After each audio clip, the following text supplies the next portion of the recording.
আমাদের থাকছেন সালমান আল মুক্তাদির। উনি এখনো এসে পৌঁছান নাই চিটাগংয়ে, উনি একটা শুটিং এর কাজে ব্যস্ত আছেন। জাতীয় নাগরিক কমিটির আহ্বায়কের দায়িত্ব পালন করবেন মোহাম্মদ নাসিরউদ্দিন পাটোয়ারি, সদস্য সচিবের দায়িত্ব পালন করবেন আক্তার হোসেন এবং মুখপাত্র হিসেবে দায়িত্বে থাকবেন সামান্তা শারমিন। জাতীয় নাগরিক কমিটি একটি আহ্বায়ক কমিটি গঠনের মাধ্যমে কাজ শুরু করছে। অচিরেই সকল মহানগর, জেলা ও উপজেলা পর্যায়ে ছাত্র জনতার অভ্যুত্থানের অংশগ্রহণকারী সামাজিক, সাংস্কৃতিক ও ধর্মীয় নেতৃত্ব এবং বিভিন্ন শ্রেণী পেশার মানুষের সাথে আমরা আলোচনা করব।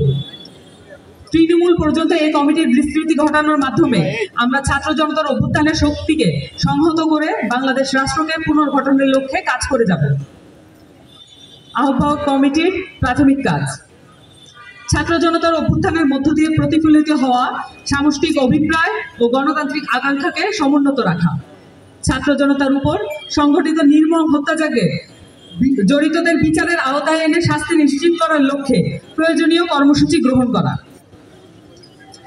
রাষ্ট্রের জরুরি সংস্কার ও পুনর্গঠন করার লক্ষ্যে অন্তর্বর্তীকালীন সরকারের জবাবদিহিতা ও সহযোগিতার পরিসর তৈরি করা, বিভিন্ন সামাজিক, সাংস্কৃতিক ও রাজনৈতিক উদ্যোগের সাথে আলোচনা, মত বিনিময় ও গণমুখী কর্মসূচির মাধ্যমে সর্বস্তরের জনতাকে সংহত করার লক্ষ্যে কাজ করা, দেশের সর্বস্তরের সামাজিক, সাংস্কৃতিক ও ধর্মীয় নেতৃত্বকে সংহত করে গণঅভ্যুত্থানের আকাঙ্ক্ষা সমুন্নত করে রাখার লক্ষ্যে ফ্যাসিবাদী কাঠামো ও শক্তির বিরুদ্ধে প্রতিরোধ অব্যাহত রাখা। এবং এই কমিটি বর্ধিতাংশ আরো হবে, যার মধ্য দিয়ে আমরা অতি দ্রুত সত্তর পূর্ণাঙ্গ কমিটি প্রকাশ করব এবং এই কমিটিকে আমরা গ্রাম পর্যন্ত নিয়ে যাব, যেখানে 5ই আগস্ট যারা অভ্যুত্থানে শহীদ হয়েছেন, আহত হয়েছেন, তাদের মনের যে আকাঙ্ক্ষা, যে গুলির সামনে দাঁড়িয়েছেন, তার মনের ভিতরে একটা আকাঙ্ক্ষা ছিল, সেই আকাঙ্ক্ষা ছিল নতুন একটি বাংলাদেশ তৈরি করা। এবং সেখানে আমিও শহীদ হতে পারতাম। বাংলাদেশে যারা আপনারা আমার সামনে দাঁড়িয়ে রয়েছেন, প্রিয় দেশবাসী, আপনারা যেখানে দেখছেন, আপনারাও সেই জায়গায় থাকতে পারতেন।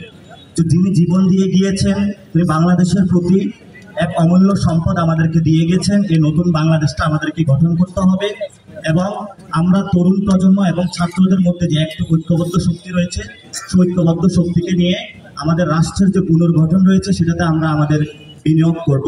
এই তরুণ প্রজন্ম যে যেখানে আছেন, গণ অভ্যুত্থানের যে স্পিরিট রয়েছে এবং যে চেতনা রয়েছে, সেটাকে আমরা একসাথে সবাইকে সুসংহত করে আমরা আমাদের প্রতিরোধগুলো গড়ে তুলব, যে প্রতিরোধের মাধ্যমে আমরা দেশি বিদেশি যে সব চক্রান্তগুলো এখনো চলমান, সেই চক্রান্তগুলোর বিরুদ্ধে আমাদের প্রতিরোধ জারি থাকবে এবং বাংলাদেশের পুনর্গঠনে আমাদের সরকারি যে আপনারা জনতার যে সরকার গঠন করেছেন, সেখানেও আমাদের কিছু রিফরমেশন এবং রিকনস্ট্রাকশনের কাজ রয়েছে। আমরা সেগুলোতে অতি দ্রুত কাজ শুরু করব। একটা হলো রিডিমশন, আর একটা হলো রিকনসিলিয়েশন। আমাদের ফার্স্ট এই কমিটির প্রায়োরিটি কাজ থাকবে বিচার। আমরা যখন বিচার ব্যবস্থা করব, সেখানে সমাজের অনেক মানুষ হলো আওয়ামী লীগ হয়েছে, আওয়ামী লীগ সমর্থন করেছে, সেখানে আমরা তাদের কাছ থেকে রিডিমশন চাই। তারপরে আমাদের সমাজে রিকনসিলিয়েশন হবে। উইদাউট এনি রিডিমশন আমরা কোনো রিকনসিলিয়েশনে যাব না।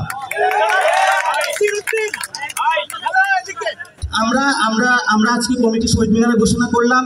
সাংবাদিকদের অনেক কিছু জানার প্রশ্ন রয়েছে, আমরা সেগুলো প্রেস ব্রিফিং করবো। কমিটির একসাথে সবাইকে নিয়ে প্রেস ব্রিফিং করে আপনাদের যে জিজ্ঞাসাগুলো রয়েছে আমরা অতি দ্রুত সেগুলো স্পষ্ট করবো।